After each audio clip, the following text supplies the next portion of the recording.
They said, "Just wait in the lounge, Grandma. We'll be back." I waited 3 hours, then opened the envelope in my purse.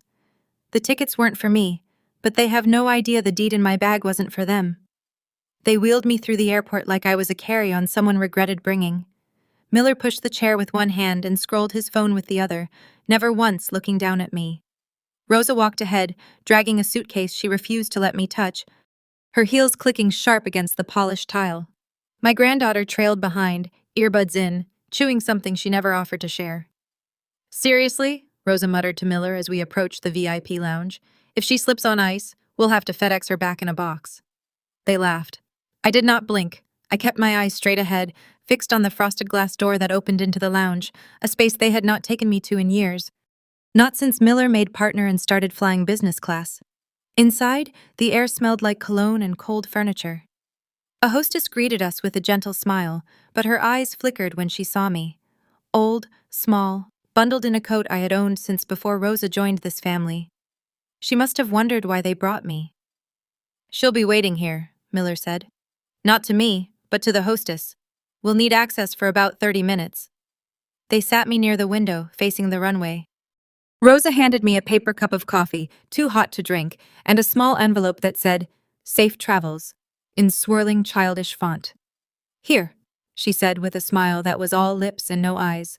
"A little something to keep you company." Then she kissed the air near my temple and turned away. The envelope was light. I opened it with stiff fingers. Inside were 3 quarters, 2 dimes, and a folded sheet of paper. I unfolded it slowly, though I already knew it was not a ticket. The note read, "You're not really coming. Enjoy the coffee. Maybe read a magazine. You'll be more useful here. Don't call. Don't wait." Outside the glass, a plane taxied toward the sky. Behind me, I heard the granddaughter whisper to her phone, giggling. "She smells like mothballs and regret," she said, Rosa added. "And she thinks she's still in charge. Adorable."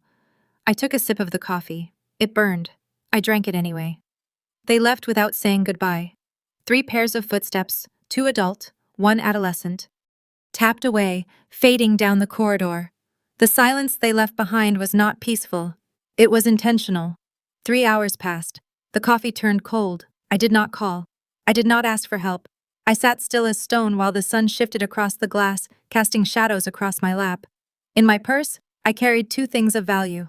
A photograph of my granddaughter at 3 years old, missing a tooth and holding a daisy, and a small manila folder that Miller and Rosa never asked about. I opened it now, careful not to crinkle the edges. The original deed to the house was inside, freshly stamped. The new owner listed was no longer me. It was a nonprofit, the Grandmother's Endowment for Ecological Justice. The transfer date 3 weeks ago, my birthday. The same day Rosa forgot to call because she was overwhelmed with work. The same day Miller sent a generic e-card that read, "Hope you're enjoying retirement," and nothing else. I had spent that morning alone baking lemon cookies and placing them in neat rows on a tray just in case someone showed up. No one did. But that afternoon I had taken the deed to my lawyer. His name was Thomas. He used to live 3 houses down when he was a boy. I taught him how to tie a tourniquet when he skinned his knee on my front steps. Now he wore suits, spoke in contracts, and had tears in his eyes when he read what I wanted done. "I'll do it," he said. "You deserve this." Now I held his promise in my hands. The deed legally signed. The house no longer theirs to take. No longer mine either, but it would shelter others like me. Women too old to scream, too tired to fight, but not too broken to remember. I folded the folder and placed it back into my purse. I zipped it closed. A flight attendant passed by, offering shortbread cookies. I declined. Another hour passed. The lounge staff changed shifts. The woman who had welcomed me was gone, replaced by a young man with gelled hair and polite discomfort. He approached me once, asked if I was waiting for someone. I smiled and said, "No." Then I turned back to the window. Out there, a new flight was taking off. Its lights blinked against the darkening sky. Inside me, something steadier than rage took root.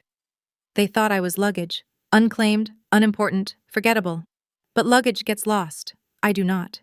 They thought I was an afterthought. Something you leave behind to make room for leg space and duty-free shopping. But I am the last thing they will ever unpack. I looked at my reflection in the glass. Wrinkles, gray hair, eyes like steel. I had delivered 73 babies in my lifetime. I had slept on military cots, patched up wounds, and buried a husband I did not cry for. They thought this lounge, this abandonment was an ending.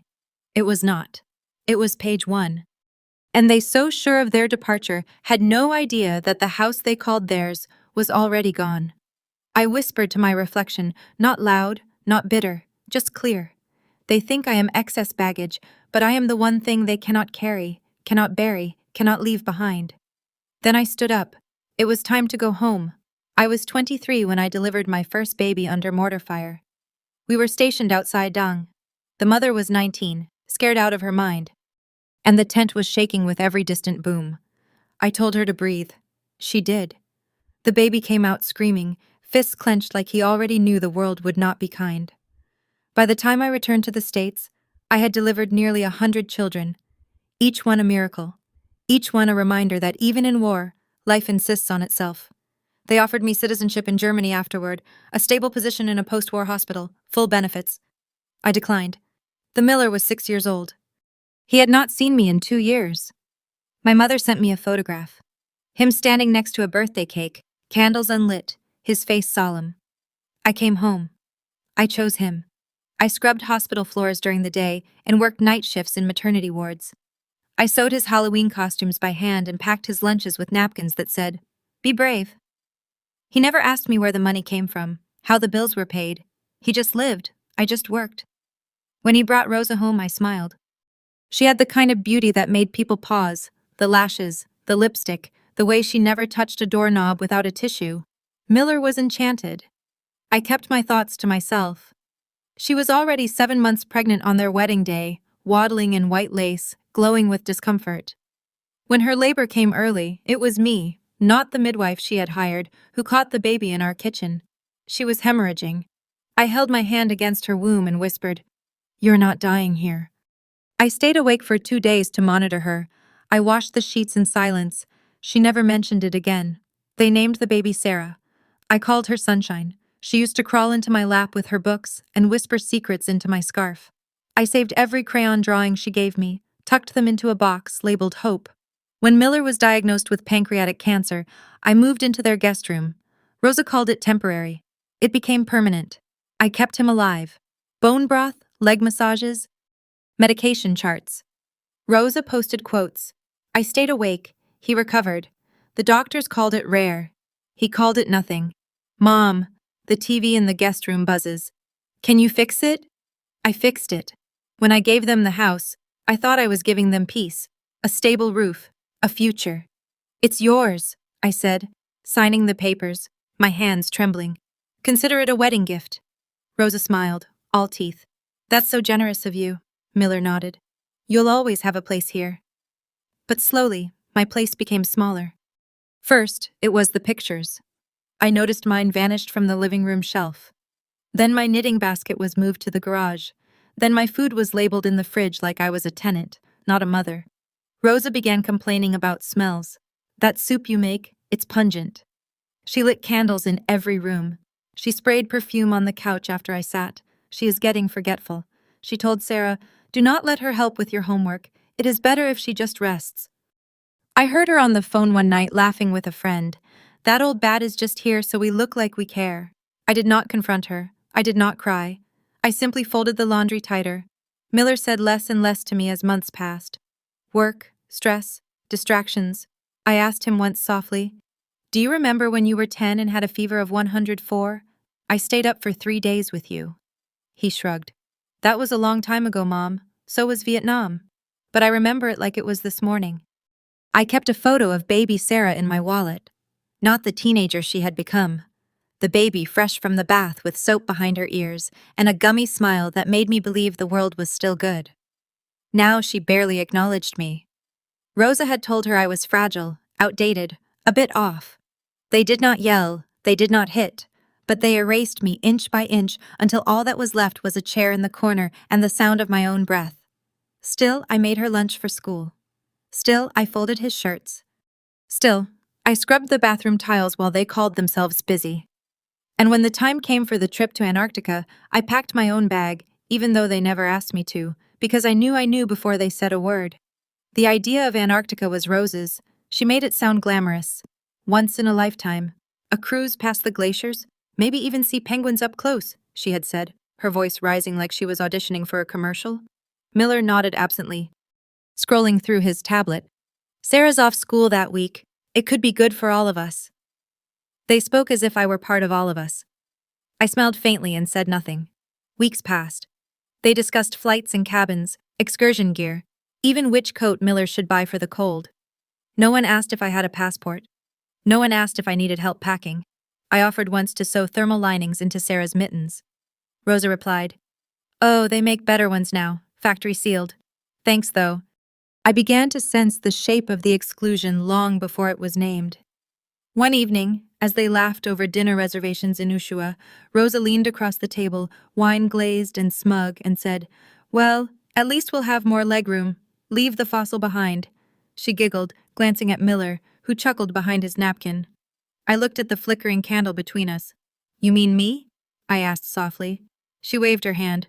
"Oh, don't be so sensitive. It's just an expression." I nodded. Then I cleared their dishes.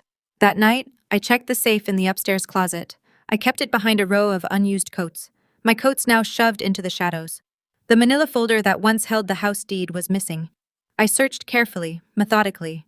A mother learns to look without panicking. A soldier learns to inventory the damage before reporting it. The next morning, I sat at the kitchen table while Rosa poured her smoothie.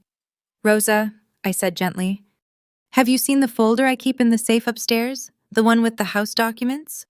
She froze for just a second. Her smile stayed in place, but her eyes narrowed ever so slightly. "Oh," she said, rinsing the blender too loudly. "You probably moved it yourself and forgot. Happens all the time. Memory's tricky these days, huh?" "Huh?" I smiled back. "Yes, very tricky." I waited until they left for a planning meeting at the travel agency. Then I called Thomas. He answered on the second ring. "Mrs. Collins." "Leah," I corrected. "It has been too long. He was 37 now. The last time I saw him, he was a teenager crying in my kitchen after his mother hit him with a wooden spoon. I had patched his chin and told him he would be someone important. He had hugged me hard and said, 'Someday I will help you back.'" That day had come. We met at a quiet coffee shop on the edge of town. He wore a navy blue blazer, no tie. His hands were strong, his face kind. "I need your help," I said. He did not ask why. He listened as I laid it out. The shift in tone at home, the missing deed, the trip that excluded me, the jokes that cut deep.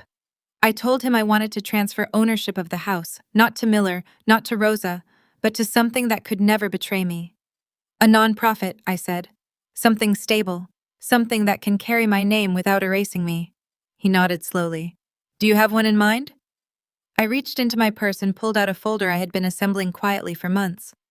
Articles about women's shelters, notes on ecological literacy programs, printouts of grant structures. "Call it," I said, "the Grandmother's Endowment for Ecological Justice. Let it be a haven for women like me, for the ones who were erased, belittled, discarded." Thomas read through my notes. "You want it used as a research center, a safe space?" "A little of both," I said. "A place for plants and people to grow back, especially the ones thought to be past their bloom." He smiled, but there were tears in his eyes. "I think that's the most beautiful clause I have ever heard." "I want it airtight," I added. "Untransferable. If anyone tries to sell it or profit from it, the deed reverts to the state. Make it ironclad." "It will be," he promised. 3 weeks later, I signed the papers with steady hands. Thomas filed everything under the radar at my request. The house would be listed in the name of the foundation with me as honorary steward until death or abdication. Rosa and Miller would not receive notification until it was far too late to contest. In the meantime, I made dinner. I ironed shirts, I packed Sarah's lunch, I watched them print cruise itineraries and argue over how many layers to bring. I stood beside them at breakfast. I smiled during family photos. But inside, I had already left. And when the plane door would close behind them, so too would every illusion they had that this house, my house, was ever truly theirs. The taxi driver was quiet. He did not ask questions, only helped with my bag, and opened the door with a gentle nod. I sat in the back seat with my purse clutched tightly in my lap, the manila folder still zipped inside. Outside the window, the city blurred, a gray smear of lights and silence. I did not look back at the airport. We passed their house, my house, for the last time under their illusion. The porch light was still on, left out of habit or carelessness. I did not flinch. When I arrived home, the door greeted me with a firm lock. The placard had already been placed, property of the Grandmother's Endowment for Ecological Justice. The name was etched into polished brass, discreet but unmistakable. Below it, a small sticker bore the words, "Protected, registered, irrevocable." Thomas had seen to every detail. The locks had been changed that morning. The city clerk's office had processed the title transfer without a hitch. A discreet notice had been filed with the local court. Ownership now rested in the hands of a non-profit with no familial ties. The property was sealed, pending reclassification. Inside, the house no longer felt like theirs. The kitchen had been deep cleaned. Their personal items, perfume bottles, novelty mugs, the framed print that said "Live, Laugh, Love," had been boxed and stored by a discreet third-party service. The basement had been cleared to make space for incoming resource shelves. The old guest room was now a quiet office, already furnished with files labeled founding documents, volunteer interest, and elder women's rights. I made tea, not out of celebration, but clarity. The kind of tea you drink when you realize your hands are still steady after betrayal. Jasmine, no sugar. 2 days later, a letter arrived, handwritten, folded neatly, slid under the front door. The handwriting was shaky, the ink slightly smudged. It came from Mrs. Halverson, the woman who lived 2 doors down. "Dear Mrs. Collins, I have watched them mock you in the yard, call you names I will not repeat. Once I heard Rosa shout that you were useless. I regret not speaking up sooner. If you ever need someone to testify on your behalf, I will. Women like you built this street. It is time we said that out loud. With respect, Clara Halverson." I placed the letter in a drawer marked Affirmations. It joined 2 others that arrived in the following days, both from neighbors I had thought indifferent.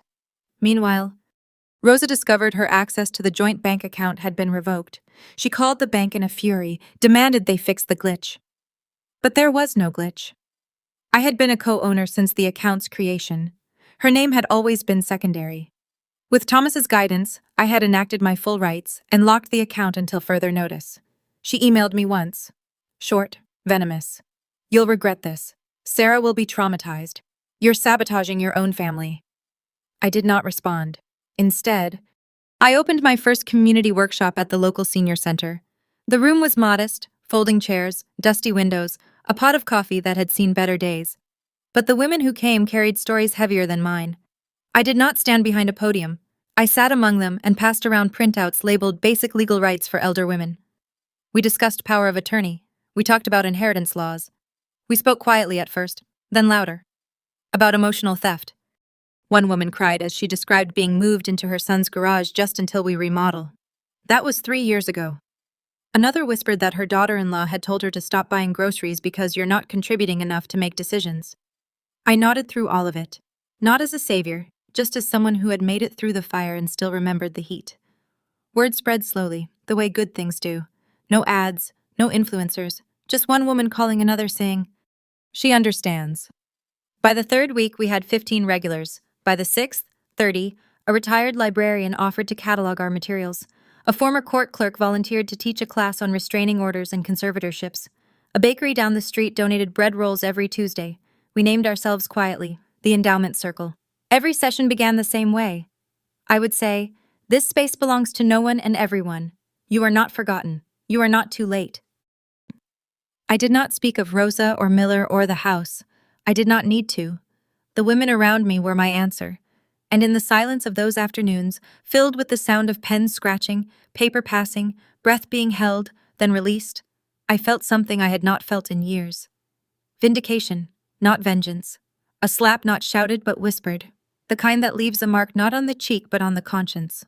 They arrived home late in the afternoon, dragging dusty luggage up the stone path, sunglasses still perched on their foreheads as if the sun were still following them.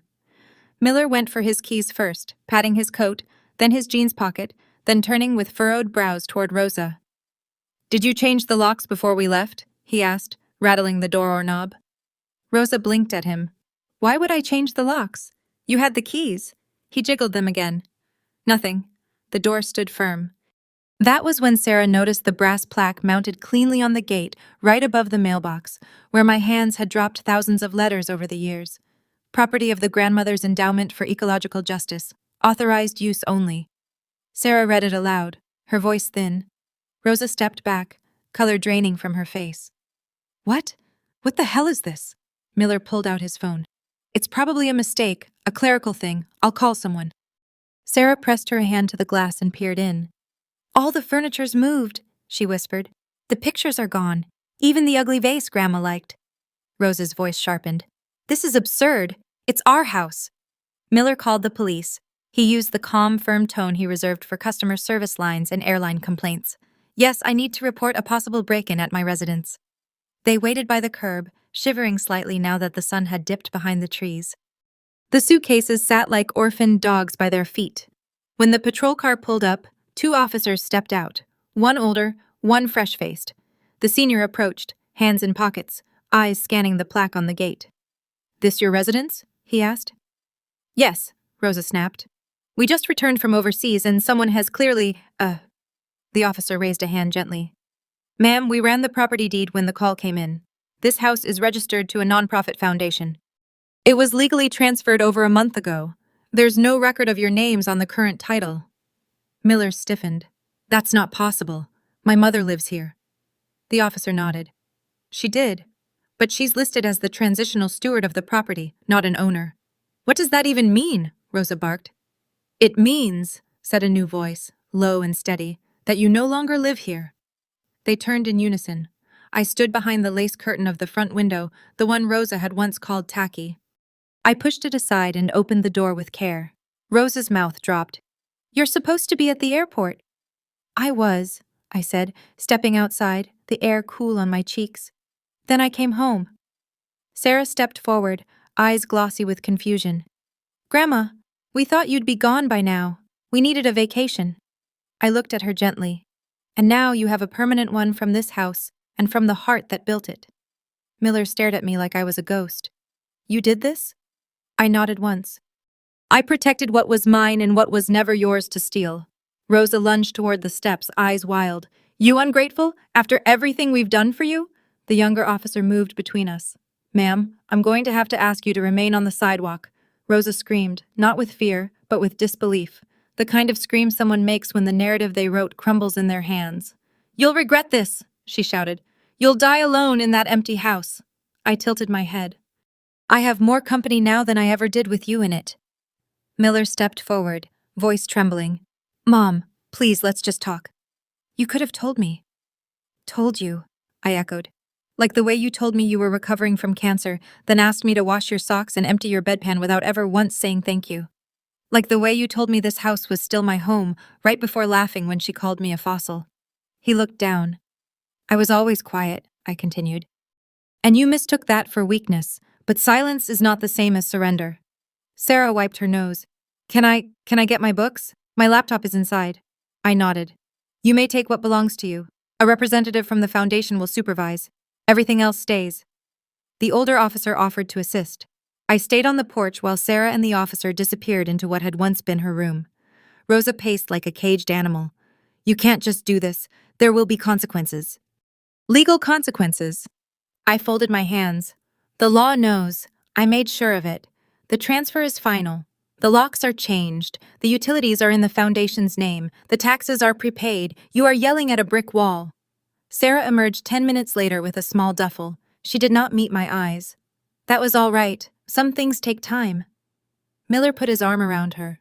Rosa stood frozen, staring at the front door like it had personally betrayed her. I stepped back inside. But before I closed the door, I added, this house will now serve women like me, forgotten, silenced, dismissed. They will sit where you sat, but with respect. They will sleep where you mocked me, and they will rest. That is the only legacy this place will carry now. And then I shut the door, not loudly, not dramatically, but firmly. Rosa filed the lawsuit 3 days after the door closed in her face. The paperwork was hurried, angry, an attempt to unravel what she claimed was elder manipulation, coercion, and sudden cognitive decline. Her attorney filed a petition to freeze the property transfer, citing familial misconduct, but the judge did not flinch. The case was reviewed, the documentation verified. Every dotted I and crossed T stood firm. The transfer was not sudden. It was not secretive. It was signed, witnessed, and legally processed with full cognitive clarity. Leah Collins was of sound mind, verified by 2 doctors, and a notarized interview conducted prior to the deed's submission. Thomas, my lawyer and my former patient in a far different life, stood before the court with quiet confidence. The only manipulation at play here, he told the judge, was the emotional eraser of a woman whose silence was mistaken for consent. The motion was dismissed in less than 20 minutes. Rosa's name would never appear on the deed again. The news spread faster than I expected. A local journalist caught wind of the court ruling after a clerk whose grandmother had just joined our community circle mentioned my story. The headline hit the town paper 2 days later. War hero grandma reclaims dignity from ungrateful family. The photo accompanying the article showed me standing at the community center's front steps surrounded by women in sweaters and sneakers, their arms linked, faces unashamed. Inside the article, the story was simple. Retired military nurse, longtime caregiver, gave her home not to her children, but to a foundation protecting elder women. The final line read, "He did not raise her voice, she raised the standard." The article was shared more times than I could count. The senior center printed it and taped it to the doors. Someone mailed me a laminated copy wrapped in purple ribbon. I kept it beside my tea tins. A week later, the National Alliance for Elder Rights invited me to speak at their fall conference. The theme, Justice Doesn't Expire. I wore a navy blue blouse with silver buttons, the same one I wore the day I retired from the hospital. The auditorium held almost 200 people, caregivers, legal advocates, adult children who had once ignored their parents, but now came searching for redemption. I did not use a microphone. I simply stepped forward and began. They called me a burden, a fossil, a mistake that wouldn't disappear. But I was none of those things. I was the one who remembered everything they forgot. I told them about the safe, the envelope, the coffee that burned my tongue, the way they laughed without turning around. I told them about the house, about the manila folder, about the joyless duty that replaced love. But I also told them about the quiet, the way it can cradle you when screaming no longer matters, the way dignity lives not in revenge but in reclamation. They stood when I finished, not with applause but with stillness. The kind that means someone truly heard you. After the talk, letters came, hundreds, some typed, some handwritten in careful script, most from women, some from men, a few from teenagers who had read about me on their grandmother's fridge. Thank you for saying what my mother never could. I thought I was the only one. You are the reason I finally left. Bibi took everything, but now I know I am not alone. One envelope contained a child's drawing of a house with flowers around it. Above the roof in large crayon letters, it reads, "Place forever." I pinned it above my desk. Rosa, meanwhile, did not go quietly. She gave 2 interviews, both poorly received. She spoke of family betrayal, of mental decline, of a woman who was clearly manipulated. But the internet is less forgiving than memory. Viewers dug through her public records, finding inconsistencies. That was when the Department of Social Services opened an investigation. Turns out Rosa had filed for dependent care tax credits using my name long after the deed was transferred. She had also received state elder care stipends under a caregiving program, claiming to be my sole provider, even while I was running legal workshops and making public appearances. The audit came quickly. Her accounts were frozen. Her employer quietly suspended her without comment. A neighbor told me she screamed at the mailbox when the subpoena arrived. I did not cheer. I did not gloat. I poured tea and watched the rain. Miller tried once more to call, left a voicemail that began, "Mom, I just want to understand." I deleted it without listening to the rest. Understanding was always available to him. He just chose convenience. Zara's name never came up during the legal storm. She disappeared from social media. I heard from a friend of a friend that she withdrew from school mid-semester. Whether in shame or rebellion, I did not know. I hoped she was thinking. That was enough for now. Meanwhile, our circle grew. We held Thursday sessions in the old house, now repurposed as a resource library and quiet sanctuary. The front room still had its fireplace. We placed a rocking chair beside it. The plaque above the mantel read, "This home was not given, it was reclaimed." And beneath that, in smaller letters, every woman told she was too late. We lit a candle each meeting, one for every story that found its voice. One for every woman who walked back into the house she was told she did not belong in and stayed. The apartment was small, but the windows were large and the walls were quiet. I shared the space with 2 other women, Marcy, who had been widowed since Reagan was president, and June, who made the best apple pie I had ever tasted, despite forgetting her oven mitts half the time. We lived like sisters who had never known each other in youth, but recognized something familiar in each other's silence. We kept a shared calendar on the fridge marked with movie nights, bingo Tuesdays, and a red circle every Thursday, writes class. I taught it myself. It started with just 3 women from the endowment circle seated around a folding table with chipped corners.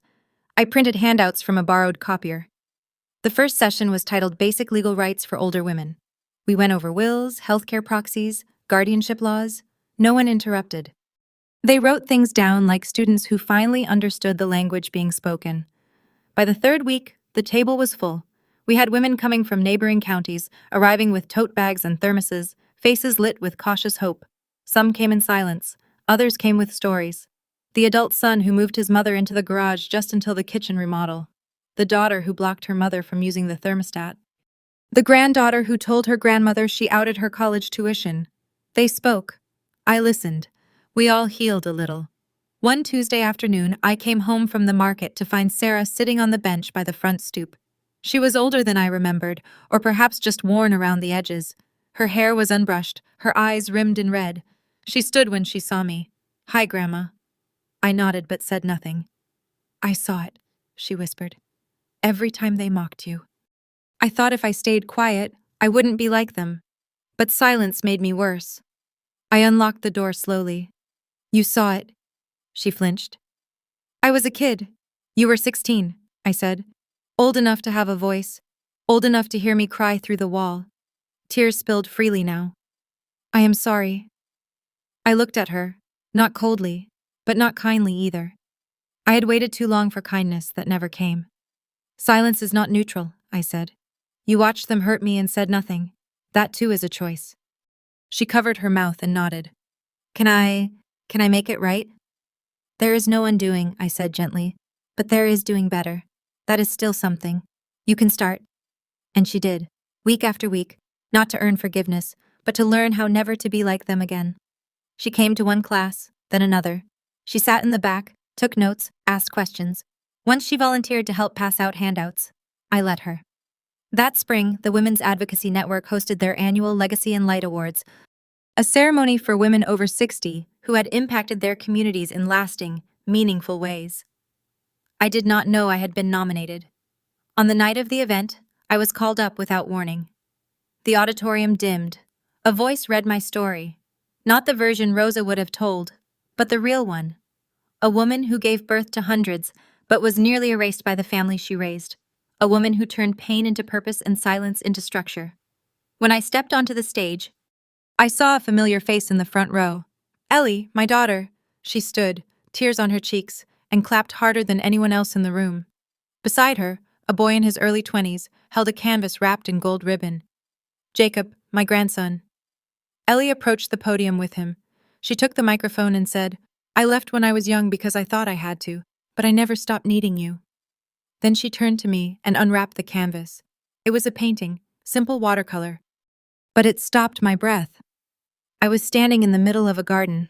My garden, the one I planted from seed after Miller moved out. Behind me stood rows of women, their faces wrinkled, proud, each one holding something. Books, banners, hands, and beneath the painting in neat print, it read, "You are my real mom, not just grandma." Jacob handed me the frame. "You gave her life," he said, voice shaking. "Then you gave it back." I could not speak. I only held it close. The way I once held Miller when he had night terrors, the way I once held Sarah when she skinned her knee, the way I had wished someone would one day hold me. The audience rose in unison, a standing ovation, not just for me, but for every woman who had ever been told she was only useful if she stayed quiet. That night, we walked home slowly. Ellie held my hand. Jacob carried the painting like it was made of glass. Sarah texted that she would join us for lunch the next day. Marcy baked lemon bars. June cried for a solid 15 minutes, then asked if we could watch Murder. She wrote, "Life did not restart. It continued, but softer, bald, brighter, as if the wick I thought had gone out, had simply been waiting for the right match, and now the flame had returned. Rosa vanished the way a stone does when thrown into a pond. Quick, sharp, and silent. No splash, just ripples of scandal."